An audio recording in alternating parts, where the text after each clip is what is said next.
come through, they reduce the visibility, and they move on, and we end up with, as mentioned, sunshine right there in between. So this is going to continue for the next several hours. You can see how all of this continues all the way back here into Fort Wayne and Indianapolis.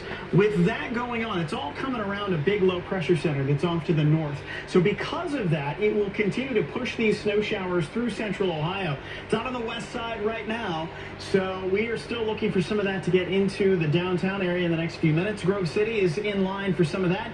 You're going to find it coming through Worthington as well. We can still see the downtown skyline at the moment, but give that about another 5 or 10 minutes as one of these snow showers comes through, and you may see your visibility reduced there. Feels like 22 degrees right now because the wind is out of the west at 10 miles per hour.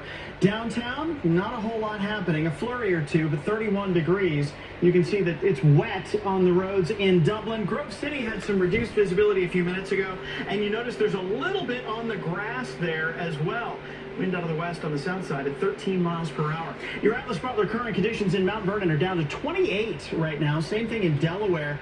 London and Courthouse at 32, but the wind makes it feel more like 18 in Delaware. Mount Vernon at 17. Athens still feels like 28, but it is cold out there tonight. We do have some scattered snow showers expected through the evening and into the overnight hours.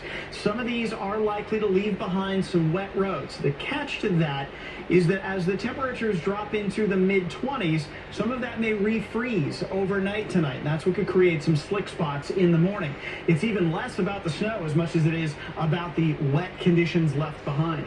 35 degrees by 8 o'clock tonight. By 9, you're down to 34, and your overnight low drops to 23 in town. Some of the outlying areas are likely to get colder than that. Your wind chills are going to be down between about 10 and 12 degrees early in the morning. So windy and cold to start your day tomorrow.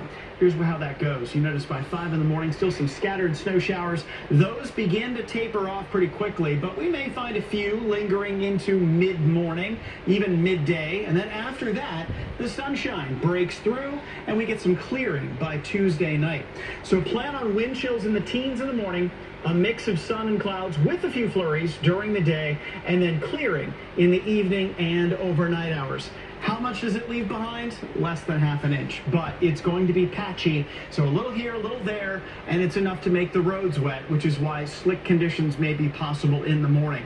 What do you need when you get out the door? Well, in most cases, just some ice melt will take care of that pretty quickly.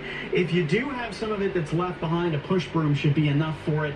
Maybe even an umbrella when you walk out the door if you've got a pretty good snow shower coming down that'll protect you a little bit from the wind and from the wet.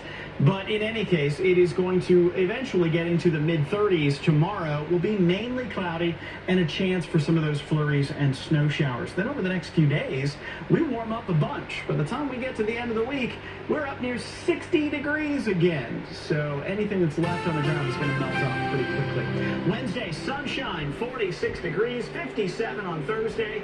St. Patrick's Day, grab an umbrella. Temperatures will be near 59.